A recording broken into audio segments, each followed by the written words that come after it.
Мамлекет башчысынын алгачкы иш сапары Орусиядан башталды. Аба майдандан түшкөн соң өнөктөш өлкөнүн жетекчилери жылуу маанайда тосуп алды. Андан соң Россия Федерациясынын президенти Владимир Путин менен жолугушту. Мамлекет башчылары эки тараптуу кызматташуунун актуалдуу багыттарын, эки өлкө тең кызыктар болгон бардык маселелер боюнча биргеликте иш алып барууну талкуулады. Стратегиялык өнөктөш өлкөнүн башчысы Владимир Путин Садыр Жапаровду көргөнүнө кубанычта экендигин айтып, эки өлкөнүн ортосунда тыгыз мамилелер гана эмес, союздаштык жана артыкчылыктуу багыттагы алакалар кенен экенин кошумчалады. Алдыңкы жылдардагы өлкөдөгү реформалар ийгиликтүү ишке ашышын билдирди. Уважаемый Светлана Нуркажоевич, очень рад вас видеть.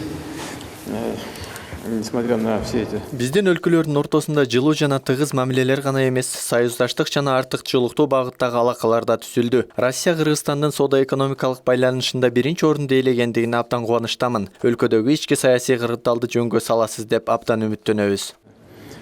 Между нашими странами выстроились очень не просто теплые и тесные отношения, это отношения.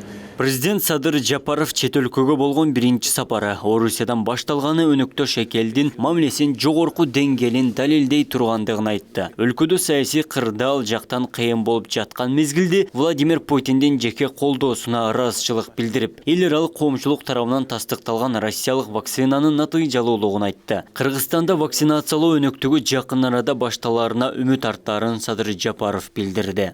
Несомненно, мой первый визит, зарубежный визит к вам в качестве президента Кыргызской республики. Биз стратегиялык өнөктөштүк жана союздаштык мамилелерди бекемдөөнү улантуу ниетиндебиз. Биз ЭАЭП, КМШ, ЖККУ жана ШКУ алкагында евразиялык интеграцияны мындан ары да тереңдетүүнү көздөйбүз. Бул өлкөнүн тышкы саясий курсунун артыкчылыгы. Прежде всего, выражаю огромную благодарность вам. Өлкө башчысы кече Москва шаарындагы мекендештер жана жогорку окуу жайларында билим алып жаткан кыргызстандык студенттер менен жолугушту. Президент жолугушууда Россия президенти Владимир Путин менен болгон сүйлөшүүлөрдүн жыйынтыктары, мекендештердин көйгөйлөрүн чечүү боюнча жүргүзүлгөн иштерин айтты. Жолугушуу суроо жооп форматында өттү. Президент Садыр Жапаров өлкөдөгү коомдук саясий кырдаал, жогорку кеңешке боло турган шайлоо, акча которуунун жол жоболору, мугалимдердин эмгек акысы, билим берүү чөйрөсүн өркүндөтүү, жаңы жумуш орундарын түзүү, кадрларды тандоо жана башка маселелер боюнча суроолорго жооп берди. Анда мигранттарга, Кыргызстанга кайткан жарандарга жана чет өлкөнүн жарандыгын алган биздин мекендештерибизге жеңилдиктерди камсыз кылуу, алардын Кыргызстанга инвестиция жасаш үчүн шарттарды түзүп берүү маселелери кирди. Пока сиздер ушу мигрант болуп турган мезгилдерде. Мындан тышкары элчиликте бериле турган документтердин тизмеси көбөйтүлөт. Жакында ID карта алууга жана Кыргызстандын улуттук жана эл аралык айдоочулук күбөлүктөрүн ушул жерден алмаштыра аласыздар.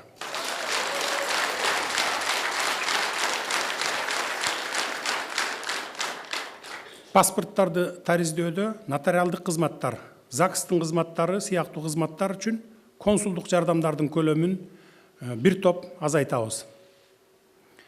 Жаңы үлгүдөгү мекенге кайтуу күбөлүгү иштелип чыкты.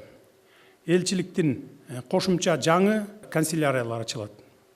Москвадагы элчиликтин консулдук бөлүмү кеңейтилет.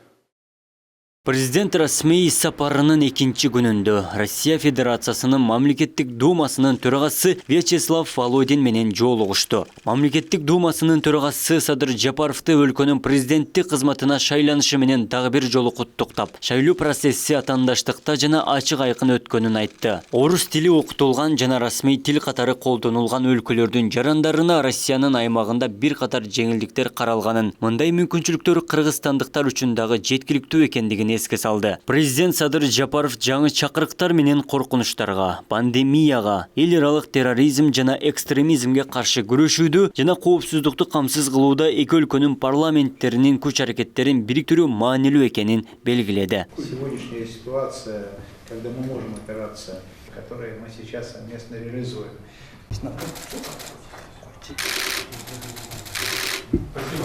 Андан соң президент Садыр Жапаров Татарстан президенти Рустам Минниханов менен жолугушту. Жапаров бүгүнкү күндө Россиянын өнүккөн аймактарынын катарына кирген Татарстандагы ийгиликтерге канаттануу менен көз салып тургандыгын жолугушууда айтты. Татарстан президенти эки тараптын өз ара достук жана натыйжалуу байланыштарын колдоо өтө маанилүү экендигине токтолду. Рустам Минниханов электрондук башкаруу, инфратүзүмдүк долбоорлорду ишке ашыруу жана башка чөйрөлөрдө тажрыйба алмашууга даяр экендигин кошумчалады. В региональных интеграционных объединениях. Как вам известно, Жапаров Москвада Россиянын эң ири ишкерлери менен жолукту. Россиялык ири бизнестин өкүлдөрүнүн суроолоруна президент өлкөнүн министрлери жана мамлекеттик органдарынын жетекчилери жооп берди. Президент жолугушууда потенциалдуу инвесторлорду активдүү кызматташууга чакырды. Эки тараптуу сүйлөшүүдө Россиянын министрлери менен мамлекеттик түзүмдөрүнүн өкүлдөрү дагы катышты. Иш-чарага орусиялык эң ири 40 компаниялардын жетекчилери келген. Сейчас в Кыргызстане идет завершающая конституция. Такой нормы тоже в предыдущей конституции. Также существенный потенциал для инвестиций имеет наша защита инвестиций, которую я недавно возглавил.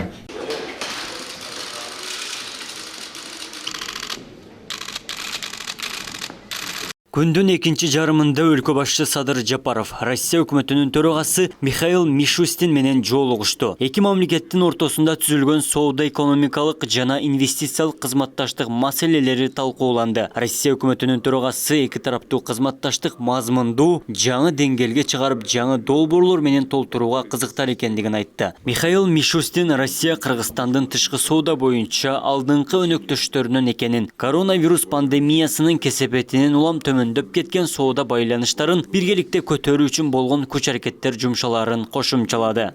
И мне кажется также, что участие во время пандемии нашим киргизским братьям передавали мобильные. Иш сапардын жүрүшүндө Россия Кыргызстанга көмүскө экономиканы жөндөүү үчүн техникалык жардам катары товарларды маркировкалоо системасын түзүү үчүн 623 миллион рубльга идентификациялоо жабдууларын алып берери айтылды. Агуулай айыл чарба өндүрүмүн жеткирүүдө кызматташуу жөнүндө меморандумга кол коюлду. Мындан сырткары Орусия Кыргызстанга гуманитардык жардам катары 100 000 ПЦР тест бермей болду. Абдумалик Базарбаев, Элемон Акбаев, Ош ТВ. политические, торгово-экономические связи.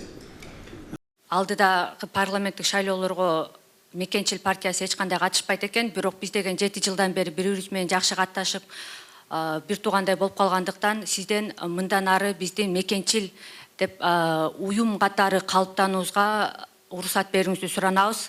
Мекенчил партиясын жергиликтүү шайлоолорго катышпайт деп чечтим, катыштырбайын деп, анткени баягы кандайдыр бир катышкандан кийин баары бир кандайдыр бир деңгээлде жергиликтүү бийликтин башчылары иштей берет да.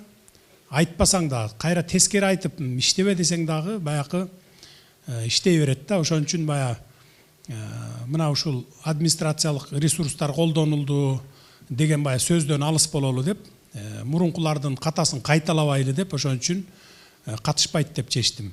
Парламенттик шайлоого дагы катыштырбайбыз. Мындан ары шайлоолор таза болот. Мурункудай административдик ресурстар да колдонулбайт, сатып алуулар да болбойт. Мына бул шайлоону өзүңүздөр көрдүңүздөр. Эми жергиликтүү шайлоо дагы, анан жогорку кеңешке боло турган шайлоо дагы так ошондой таза өтөт. Бизде мамлекетте 3 жолу төңкөрүш болду. Үчөө тең ушу шайлоолордун кесепетинен келип чыккан. Ошондуктан бир тырмоошто кайра баса бергенден алыс бололу. Ошондуктан мен өлкөнүн президенти катары бардык шайлоолорго, бир гана ушул депутаттардын шайлоолору эмес, мына кечөө жанагындай бир катуу ызычуу болуп кетпеди, молдолордун шайлоосу келатат мына апрелде.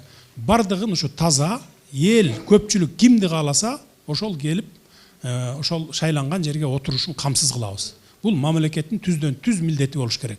Мындан ары шайлоолордон ызычуу чыкпаш керек. Мына ушул максатта мен катыштырбайт деп чечтим. Ал эми ким болбосун шайланып келсе, биз ошо кыргыз жараны болсо, Кыргызстандын жараны болсо, атуулуу болсо, биз бардыгы менен иштешкенге даярбыз. Мына бүгүн деле иштешип атабыз. Мындан ары деле иштешип кете беребиз, тил табышабыз. Анткени бардыгыбыз деле өзүбүздү Мекенчил деп сезген Кыргызстандын жараныбыз. Оппозиция болобу, позициясы болобу, ошондой болот. Ал эми уюм катары катталып иштесеңиздер, ал өзүңүздөрдүн ишиңиздер. Мен уруксат берем, ага эч кандай каршылык жок. Чоң рахмат. Кыргызстанда банкоматтарда мына ең Россияда чоң банктардың бири Сбербанк, ВТБ банк, жана башка банктар. Ошол биздин банковский карталар менен Кыргызстанга барып банкоматтардан акчаларды алайлы десек, бир эле Демир банкта иштейт экен ВТБ банк. Банктын банкоматы. Калган банктарда банкоматтарында иштебейт экен. Эмне себептен? Владимир Владимирович менен сүйлөшкөндө мен ушул маселени көтөрдүм. Кыргызстанга Россиянын банктарын ача турганга сөз берди. Өкмөткө команда берип, ушу банктар жакында ачылат, Кудай буйрса, Кыргызстанга. Рахмат. Бул боюнча ошол менин көтөргөн маселем болду. Ушу сурандым, ушу банк ачып бергиле Кыргызстанга деп, 1-2 банк ачыла турган болду.